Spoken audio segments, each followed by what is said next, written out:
La plupart des animaux sont capables d'effectuer des mouvements et de se déplacer. C'est ce qu'on appelle la motricité. Et cette motricité, elle repose sur des cellules spécialisées qui sont les cellules musculaires, qui sont capables de se contracter, donc de se raccourcir. Chez l'homme, ces cellules musculaires sont principalement regroupées au sein de tissus spécifiques, qu'on appelle les muscles. Et on trouve deux types de muscles au sein de notre organisme. On a les muscles lisses, qui tapissent certains organes, comme le tube digestif ou encore les vaisseaux sanguins, et on a les muscles striés, qui constituent le muscle cardiaque au niveau du cœur, et les muscles squelettiques, qu'on appelle comme ça parce qu'ils sont fixés sur les os.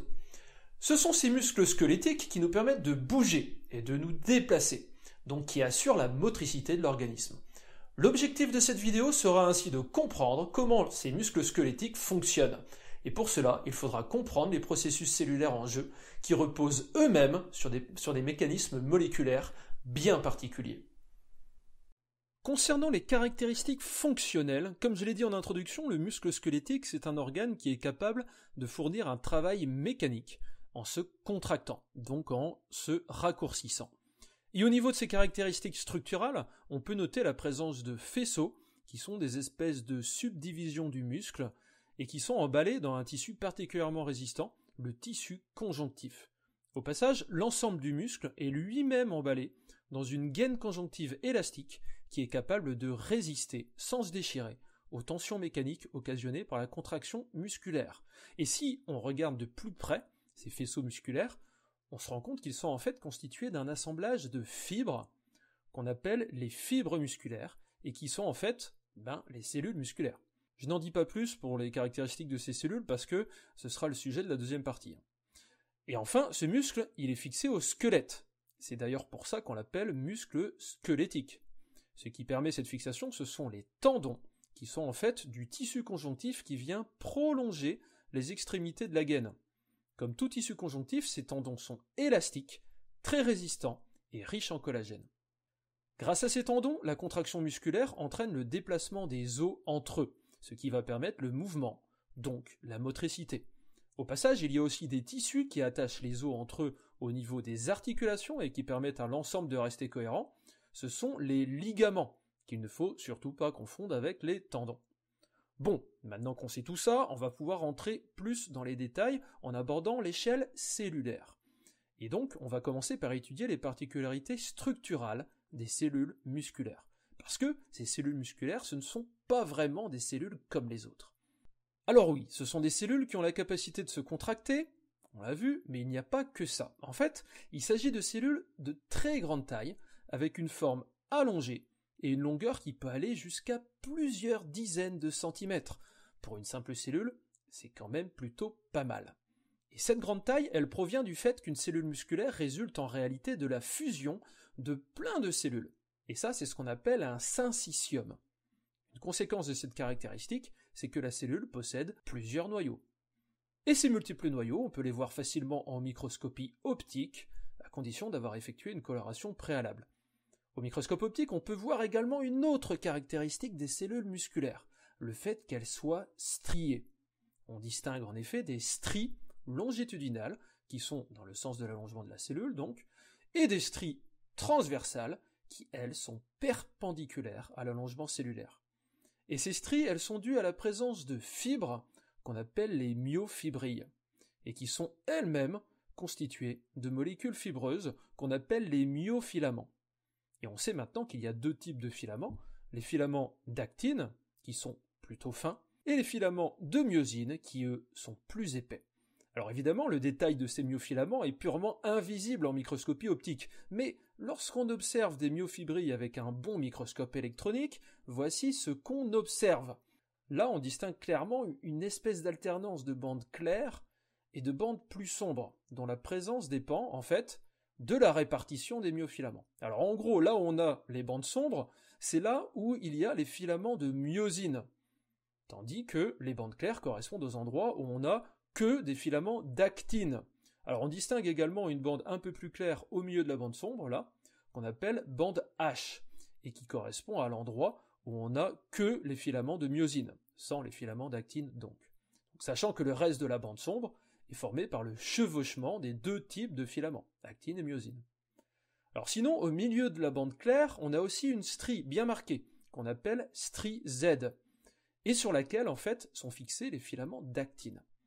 Et ces bandes et ces stries forment des motifs qui se répètent à l'identique le long de la myofibrille. Et chaque motif, là, c'est ce qu'on appelle un sarcomère. Alors en fait, un sarcomère, c'est la portion qui se trouve entre deux stries Z. Une myofibrille est ainsi constituée d'un enchaînement de plusieurs milliers de sarcomères sur toute la longueur de la cellule musculaire. Et au passage, c'est à cause de l'enchaînement de ces sarcomères qu'on a ces fameuses stries transversales, là, qui sont visibles en microscopie optique. Voilà pour la structure de la cellule musculaire. Bon, reste maintenant à voir comment tout ça fonctionne. En fait, comme on pouvait se douter, le mécanisme de la contraction musculaire, il est assuré par les myofilaments. Plus précisément, c'est le coulissement des myofilaments les uns contre les autres qui va permettre le raccourcissement des sarcomères. En effet, si je regarde les myofibrilles en microscopie électronique pendant la contraction du muscle, on se rend compte que les sarcomères deviennent plus courts, et surtout que les largeurs des différentes bandes évoluent. Alors la bande claire, elle devient beaucoup plus petite, de même que la bande H.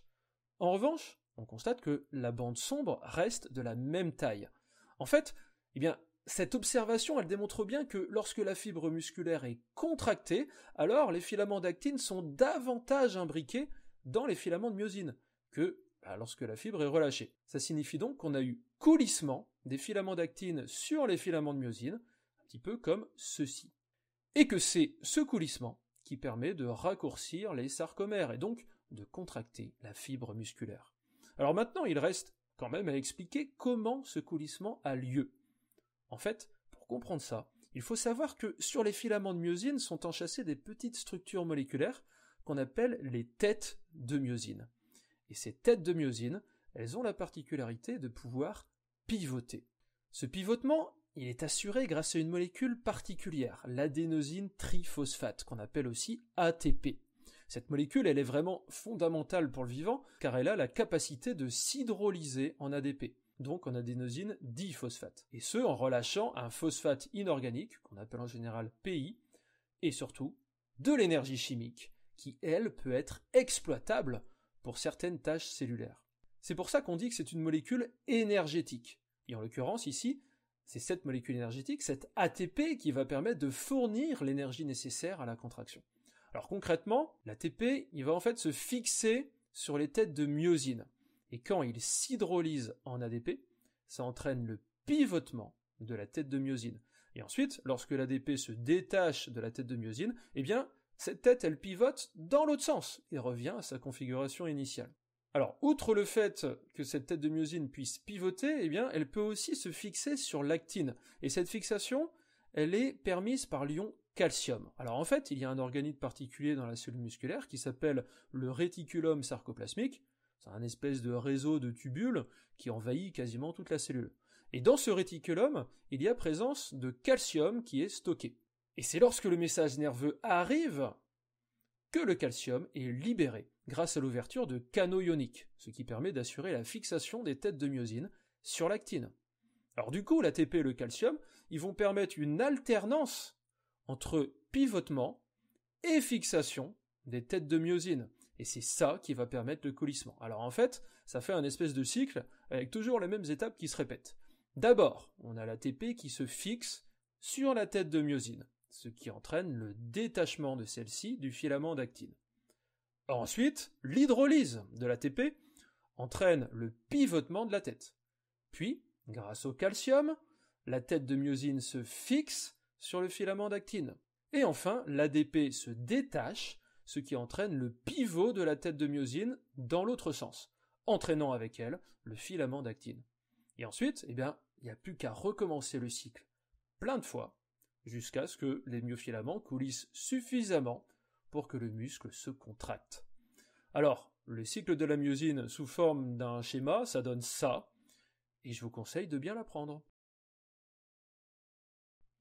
Alors, on a bien compris comment la contraction musculaire avait lieu, mais il faut savoir que le fonctionnement de celle-ci peut être modifié par des pathologies génétiques ou par la prise de certaines substances dopantes. Alors, commençons par les maladies qui peuvent affecter le fonctionnement cellulaire. On appelle ça des myopathies. Et la plus célèbre des myopathies, c'est la myopathie de Duchenne, qui entraîne une paralysie ascendante du corps, qui devient vite mortelle lorsqu'elle atteint les muscles respiratoires et le cœur. Cette maladie est notamment très médiatisée via le Téléthon, qui est un événement qui permet de lever des fonds pour la recherche. Alors pour bien comprendre ces myopathies, il faut déjà savoir que les cellules musculaires sont enrobées par une matrice extracellulaire qui est élastique et très résistante.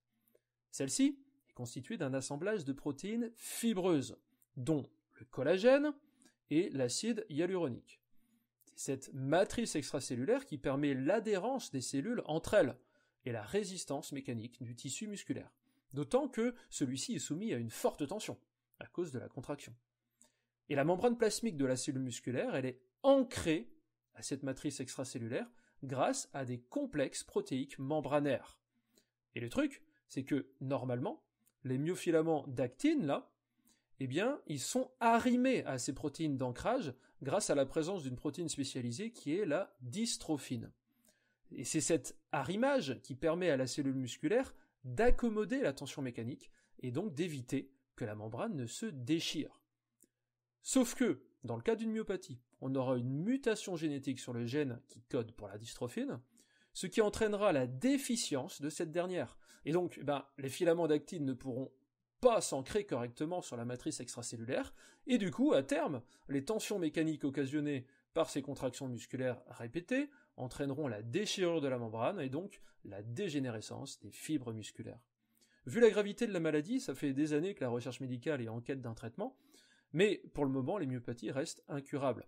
Grâce notamment aux fonds levés par le Téléthon, des avancées considérables ont cependant été faites, notamment sur la thérapie génique, dont le principe est de remplacer le gène défaillant par un gène sain, ce qui permet de rétablir la résistance cellulaire à la tension mécanique.